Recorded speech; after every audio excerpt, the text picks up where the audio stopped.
त मेरो अब कुरा हुन्छ ल भन 75 जेनजी आन्दोलनमा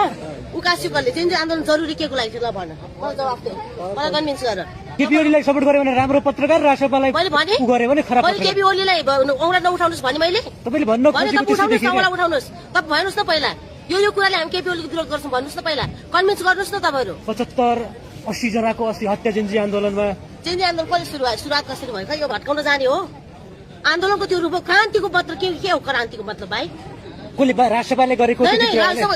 जोसुको पाठ छोड्देऊ जोसुको राष्ट्रपा कुनै के पा सबै छोड्देऊ क्रान्तिको मतलब के हो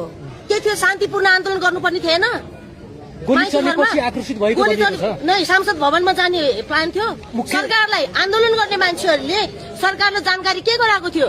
हामीले के हामीले शान्तिपूर्ण आन्दोलन गर्छौं माइती घरमा गर्छौं भन्ने भनेको थियो गैती बेलचाले झपलेर संसद भवन हान्न जाने कसको प्लान थियो ल भन मलाई 23 गते पहिला आउँछ कि 24 गते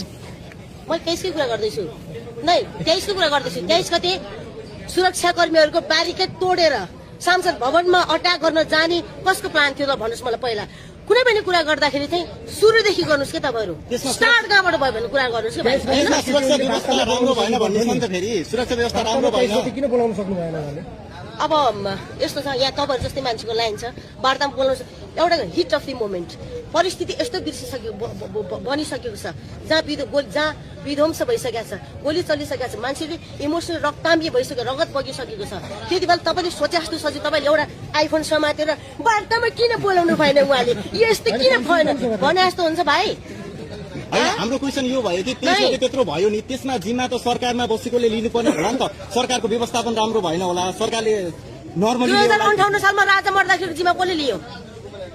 सरकारमा को थियो तत्कालीन प्रधानमन्त्री को थियो मलाई भन्नु त तपाईहरु यस्तो पढ्नु हैन हामी तपाईलाई 23 गतेको सोधिराछौं 23 गते पछाडी किन नजाने हो एउटा आन्दोलन भनेको सबको हुन्छ भाइहरु फेरि है